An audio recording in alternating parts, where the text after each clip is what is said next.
Hello बच्चों, कैसे हैं आप लोग। आज हम यहाँ पे आपके सामने जो रिकॉर्डिंग कर रहे हैं, इसमें हमको ये बताना है आपको कि आपको एडू प्लैनेट कोचिंग इंस्टीट्यूट में क्यों आके पढ़ाई करनी चाहिए और यहाँ बाकी जगहों से अलग क्या होता है। बच्चों, आप अक्सर देखेंगे कि बच्चे एग्जाम दे के आते हैं और कहते हैं कि 8 नंबर का आउट ऑफ सिलेबस आ गया, 6 नंबर का आउट ऑफ सिलेबस आ गया, जबकि बोर्ड में कभी भी कुछ आउट ऑफ सिलेबस नहीं आता है। जो कुछ भी वो पूछते हैं बोर्ड में, वो सब विद इन द सिलेबस ही पूछते हैं। तो फिर बच्चों को ऐसा क्यों लगता है, वो पूरी किताब पढ़ के जाते हैं तो उनको ये फीलिंग क्यों आती है कि क्वेश्चन 8 नंबर का या 6 नंबर का या 5 नंबर का आउट ऑफ सिलेबस आ गया। तो इसके पीछे एक बड़ी वजह है, वो हम डिस्कस करने जा रहे हैं आपके साथ अभी, और बताएंगे कि एडू प्लैनेट में उन कमियों को हम लोग कैसे दूर करते हैं और बच्चों को कैसे ऐसे तैयार करते हैं कि वो अगर जो हमारा गाइडलाइन है उसको फॉलो करके चले जाए तो वो 100% मार्क्स स्कोर कर सकते हैं। आपने देखा भी है, पास में मैथ में 98% मार्क्स बच्चे स्कोर किए हैं, साइंस में 96-97% मार्क्स सब जो है बच्चे स्कोर किए हैं।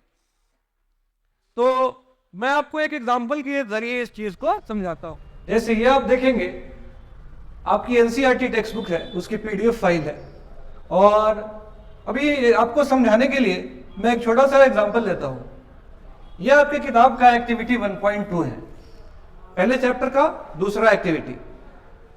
ये क्या लिखता है? Take lead nitrate solution. Lead नहीं पढ़ेंगे बच्चों, लीड इसको तब पढ़ते हैं जब लीडरशिप वाली बात आती है, वो होता है लीड। इसको लेड पढ़ेंगे जब मेटल का नाम होता है तो लेड पढ़ते हैं इसको। तो लेड नाइट्रेट सॉल्यूशन कह रहा है, एक टेस्ट ट्यूब में आप ले लीजिए, ऐड पोटासियम आयोडाइड सॉल्यूशन। उसमें क्या ऐड कर दीजिए? पोटासियम आयोडाइड का सॉल्यूशन ऐड कर दीजिए। कहता है व्हाट डू यू ऑब्जर्व, आप क्या ऑब्जर्व किए। अब प्रॉब्लम वाली बात क्या है कि 90% जो स्कूल यहां पे चल रहे हैं उनमें लैब है ही नहीं। अगर है भी तो एक्सपेरिमेंट नहीं होता है, होता भी है तो इक्का दुक्का, सारा नहीं। तो अब बच्चा ना लेड नाइट्रेट देखा, ना लेड नाइट्रेट का सॉल्यूशन देखा, ना पोटासियम आयोडाइड देखा, ना पोटासियम आयोडाइड का सॉल्यूशन देखा, और क्या ऑब्जर्व हुआ ना उसने ये देखा। और एक बात आप ध्यान रखिएगा, जब भी वो एग्जाम में पूछता है ना व्हाट डू यू ऑब्जर्व, आप क्या ऑब्जर्व किए, तो आपको केमिकल रिएक्शन नहीं लिखना होता है वहां पे, आपको बताना होता है कि आंखों से आपको क्या दिखा। दिखा क्या आपको? आपके सेंस ऑर्गन्स को यूज करके आपको क्या महसूस हुआ? क्या कोई आवाज सुनाई दी आपको? क्या कुछ बुलबुला निकलता हुआ दिखा? क्या कुछ रंग बदला? क्या कुछ ठंडा गर्म हो गया? ये सारी चीजें वो जानना चाहता है। वो जानना चाहता है कि आपने इस एक्सपेरिमेंट को परफॉर्म किया भी है या नहीं। आप पूरी किताब आप पढ़ जाएंगे एनसीईआरटी की, एक दूसरी बुक भी आती है एग्जाम्पलर, उससे भी आप सारे क्वेश्चन सॉल्व कर लेंगे। इस सवाल का जवाब आपको आपके पूरी किताब में नहीं मिलेगा। तो अब आप इसको इग्नोर करके चले जाएंगे एग्जाम देने के लिए। वहां जाएंगे तो आपको लगेगा कि आउट ऑफ सिलेबस क्वेश्चन आ गया है। तो एडू प्लैनेट में हम लोग क्या अलग करते हैं? तो एडू प्लैनेट में हम लोग क्या करते हैं, सबसे पहले तो एक्सपेरिमेंट्स का जो वीडियोस होते हैं वो वीडियोस को हम दिखा देते हैं बच्चों को। उसके बाद आपको बताता हूं कि आगे की चीज क्या होती है। ये एक वीडियो है बच्चों, अब इसमें एक जो सोल्यूशन आप देख रहे हैं, ये उनमें से एक केमिकल का सोल्यूशन है, आप देख रहे हैं कलरलेस है, और ऊपर आप ध्यान देंगे तो ऊपर ड्रॉपर से वो दूसरा कलरलेस सोल्यूशन इसमें डालेगा। तो क्या होगा इसको देखते हैं।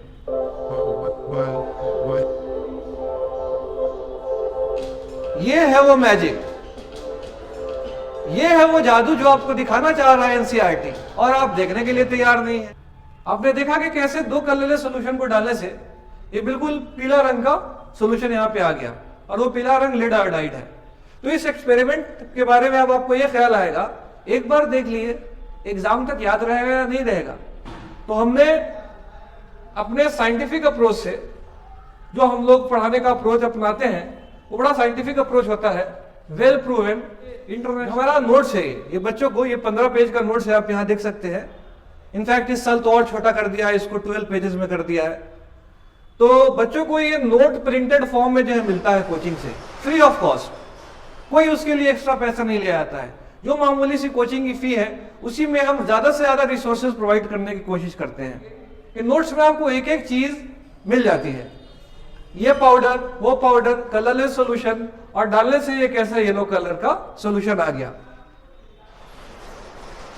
अब जो बच्चा इसको बार बार रिवाइज करेगा, देखता रहेगा, नोट्स पलट पलट के देखता रहेगा, उसके दिमाग में एग्जाम तक तस्वीर बैठ जाएगी, दोबारा उसको इस एक्सपेरिमेंट को देखने की कोई जरूरत नहीं पड़ेगी। तो ये वो अलग है चीज है जो हम लोग एडू प्लैनेट में करते हैं। हर एक छोटी बात जो किताब के किसी भी कॉर्नर में लिखी हुई है उसको हम लोग पढ़ाते वक्त कवर अप करते हैं। जैसा कि आपने देखा वो छोटा वाला एक्सपेरिमेंट। अब यहाँ पे आप देखेंगे हर बात मेंशन्ड है कि ये व्हाइट पाउडर है, कौन कौन सा मिलाएंगे, तो यहाँ पे आप देखें कलरलेस सॉल्यूशन आपको जो है मिल जाएगा, फिर उसको आप मिलाएंगे तो कलर चेंज हो जाएगा। कौन सा कलर चेंज हो जाएगा भाई? येलो कलर हो जाएगा। क्यों हो जाएगा येलो कलर? तो लेड आयोडाइड बनने की वजह से हो जाएगा।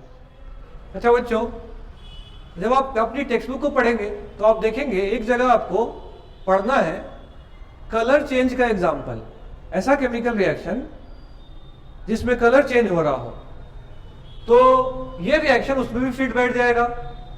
एक जगह आपको डबल डिस्प्लेसमेंट का एग्जाम्पल पढ़ना है तो ये रिएक्शन डबल डिस्प्लेसमेंट में भी फिट बैठ जाएगा। और एक जगह आपको प्रेसिपिटेशन रिएक्शन का एग्जाम्पल पढ़ना है, एक ऐसा रिएक्शन जिसमें कोई चीज नीचे बैठ रहा हो, तो ये वाला एग्जाम्पल आपको प्रेसिपिटेशन रिएक्शन में भी फिट बैठ जाएगा। तो ये इतना इंपॉर्टेंट रिएक्शन है, ये इतना इंपॉर्टेंट रिएक्शन है और इसके बारे में बस व्हाट डू यू ऑब्जर्व लिख के एनसीईआरटी टेक्स्ट बुक में छोड़ दिया गया है। और एनसीईआरटी का यही स्टाइल होता है, वो छोड़ देते हैं, वो जानना चाहते हैं कि आप क्या एक्सप्लोर कर रहे हैं। और आप, क्योंकि वो बात कोने में लिखी हुई थी, यहाँ इतनी छोटी सी बात इस कोने में लिखी हुई थी, आपका ध्यान भी नहीं गया, आपने उसको इग्नोर कर दिया, आपने पूरा चैप्टर पढ़ लिया, आखिर में मालूम हुआ कि उसी से क्वेश्चन एग्जाम में पूछ दिया गया। और इस टॉपिक से लेड आयोडाइड का कलर बोर्ड में पूछा जा चुका है 2-3 बार पास्ट में भी। तो आपकी पूरी तैयारी हम लोग एडू प्लैनेट में करवाते हैं ताकि कुछ भी छूटे ना आपसे, जो आपको ना दिखे, क्योंकि हम इस किताब को सालों से पढ़ा रहे हैं, वो हमको दिखता है और हम उस चीज को आपको पहले से ही बता देते हैं, आगाह कर देते हैं आपको, ताकि आप लोग एग्जाम के लिए फुली प्रिपेयर्ड रहें, 100 आउट ऑफ 100 लाने के लिए आप प्रिपेयर्ड रहें। तो इसीलिए हमको आपसे कहना है कि आप आइए एडू प्लैनेट में, ज्वाइन कीजिए। अगर आपको शक और शुबा है तो आप आकर के यहाँ पे क्लासेस अटेंड कीजिए, डेमो क्लासेस लीजिए आप आके। और अगर आप फी भी पे कर देते हैं तो हमारे यहाँ की पॉलिसी है कि अगर किसी भी वजह से आप कोचिंग इंस्टीट्यूट को कभी छोड़ना चाहते हैं, वैसे ऐसा होता नहीं है, एक बार जो बच्चे आ जाते हैं उनका दिल लग जाता है, मगर लास्ट ईयर भी जैसा हुआ, एक केस ऐसा हुआ कि एक बच्ची को कोचिंग किसी वजह से छोड़ना पड़ गया, नॉट बिकॉज ऑफ पढ़ाई, किसी और वजह से, तो उनके फी को हम लोगों ने रिफंड कर दिया। तो आप आइए और बिला झिझक कोचिंग इंस्टीट्यूट ज्वाइन कीजिए, डेमो क्लासेस लीजिए और जो बातें बताई जा रही है देखिए आपके सच में ऐसा होता है या बस ये एक जिग-जैग दिखाया जा रहा है आपको, तो फिर आपको बात समझ में आ जाएगी और आप जो एडू प्लैनेट ज्वाइन करेंगे। और हम उम्मीद करते हैं कि इस बार साइंस में 100% स्कोर आप करेंगे और मैथ्स में भी।